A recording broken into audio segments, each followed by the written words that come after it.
അപ്പോൾ നമ്മൾ ഇന്നത്തെ സ്പെഷ്യൽ നല്ല അടിപൊളി ബീഫ് ചില്ലി. ബീഫ് നമുക്ക് സ്ലൈസ് ആയിട്ട് അരിഞ്ഞെടുക്കാം. Beef ready. മുളക് പൊടി ആവശ്യത്തിന്, മഞ്ഞൾപ്പൊടി ആവശ്യത്തിന്, ഉപ്പ് ചേർത്ത് കൊടുക്കാം, പെരിഞ്ചീരകം, കോൺഫ്ലവർ,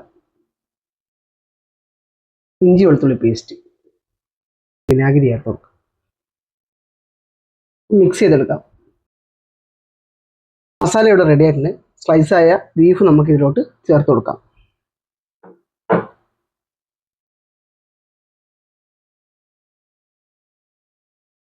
ഒരു മണിക്കൂർ റെസ്റ്റ് ചെയ്യാൻ വെക്കാം. എണ്ണ ഒഴിച്ചു കൊടുക്കാം. കറി കുറച്ച് വറുത്തെടുക്കാം.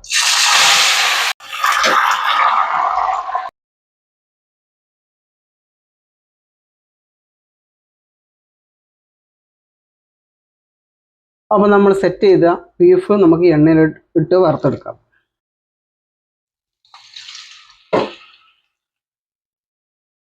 അടിപൊളി.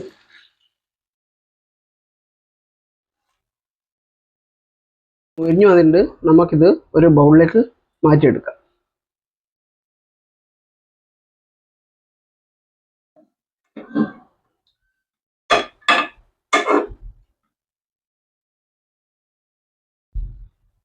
നമ്മളെ ബീഫ് റെഡി.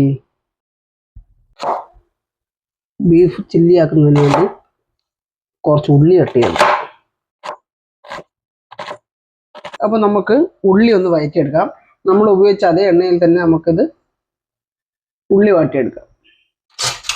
എണ്ണയിലോട്ട് ഉള്ളി ഇട്ട് കൊടുക്കാം. ഉള്ളി നല്ല രീതിയിൽ വാടി വന്നിട്ടുണ്ട്. നമുക്കിതിലോട്ട് അല്പം ക്യാപ്സിക്കം ചേർത്ത് കൊടുക്കാം.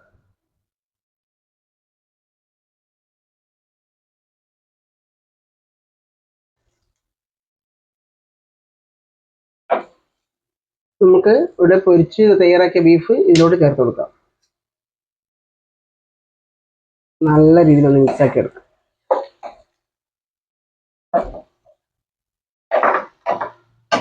ടൊമാറ്റോ സോസ് ചേർത്ത് കൊടുക്കാം.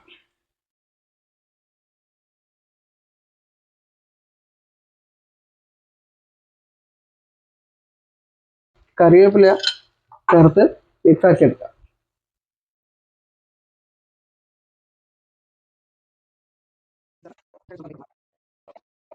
ചില്ലി ഫ്ലക്സ് ഇട്ട് കൊടുക്കുക. ഇനി ഒരു ബോളിലേക്ക് മാറ്റിയെടുക്കാം.